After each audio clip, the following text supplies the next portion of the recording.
Good Monday, everybody. It's Dr. Debbie here, and I just wanted to ask you a couple of questions today and see what you think. I'm going to ask the questions and then I'm going to give my answers, and I'd like to hear what you think in the comments below. Okay? So the questions are, what do you think of when you hear the word doctor? And the second question is, what do you think of when you hear the word coach? You know, most of us, when we hear the word doctor, we think of a medical doctor. That's just kind of our default position. Just like if we were to say table or chair or something that you blow your nose on, we have generic pictures of what those are. You know, I mean, the thing you blow your nose on is a Kleenex, but how many of us use another brand? You know, it's the words that we use over time have really gotten um, very scrambled up, where it gets to be difficult to even know for sure if you're talking about the same thing. So a while back, I looked up the word doctor, and originally, doctor meant teacher. Boy, who knew that, right? So it was those guys who, mostly guys, in the early days who got a PhD and taught in the university. So Dr. So and so was actually a professor, someone who taught. Now, when you get into psychology, there's this whole back and forth thing about what do doctors of psychology call the people that come to them for help.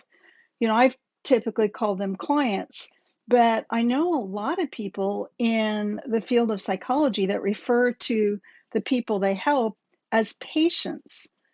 Now, patients sounds to me like a medical diagnosis, and although there are some mental health issues that do have a physiological component to them, and I think you could rightly say that person was a patient because you're treating the physical body as well as the mental state.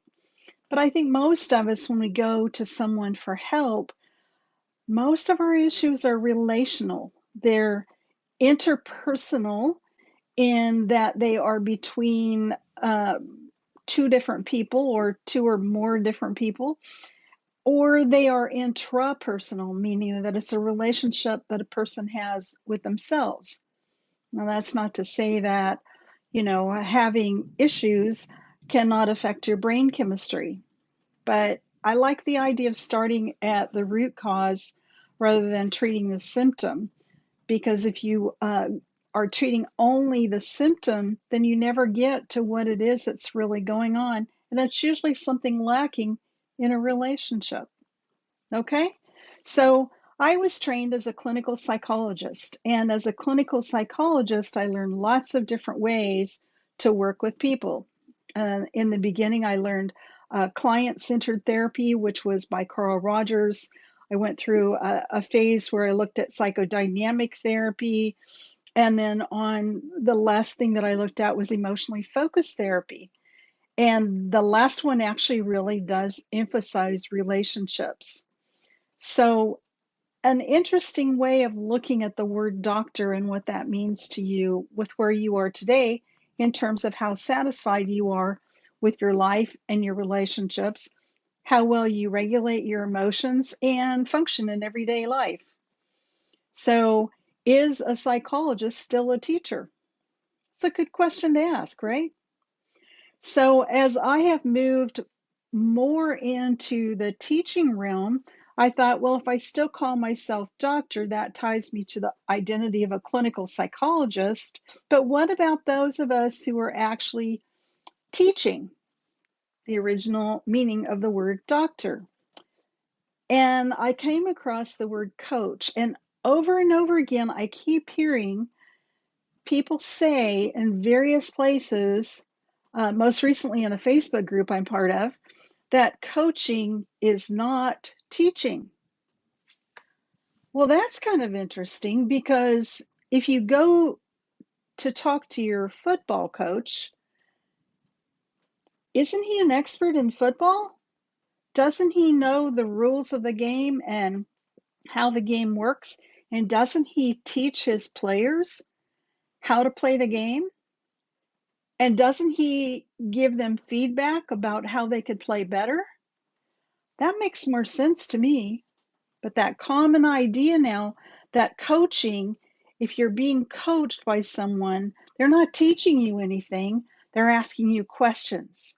And they're asking you questions to get you to think. Now, that's a good thing. I go along with that 100%. But they're asking you questions to get you to think. And they're looking for patterns that they're going to point out to you. It's client-centered therapy is basically what they're doing. And I don't know. I have a problem with that. So anyway, I looked up the word coach, and the word coach actually means, unless you're talking about, a covered carriage, which it still means. It also means like a coach on a train or a bus can be considered a coach. But the verb to coach means to teach. So we're back to that idea. And I want to make sure that as I move forward in this new program that we're doing with a Wise Woman's Guide to Men in Marriage, that you know that what I'm doing is I'm teaching. I'm teaching the principles. I'm teaching not only the psychology behind all of this, but also the biblical foundations of relationship and helping you figure out how in the world do you apply all that to your life to have a better, happier, more connected relationship with your husband. So that sounds a lot like that could either be a doctor role as a teacher or a coach role, like a football coach who knows how to play the game and can help give you feedback about maybe how you need to tweak that pass you're trying to throw that keeps fumbling in the middle of the game. Now, you might be able to tell that I'm not really a football fan, but I got to tell you, that is the first image that popped into my mind was that of a football coach.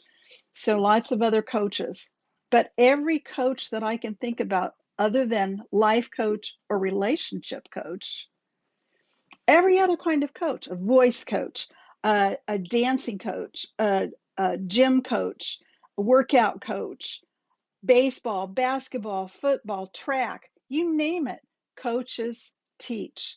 And they give you feedback on if you need to tweak something or do something differently. So let me know in the comments below what you think about this whole idea. I mean, you don't have to agree with me. You might fall in one direction or the other, but I'd love to hear your feedback. And that's what I have for you today. You take good care, and I'll see you again real soon.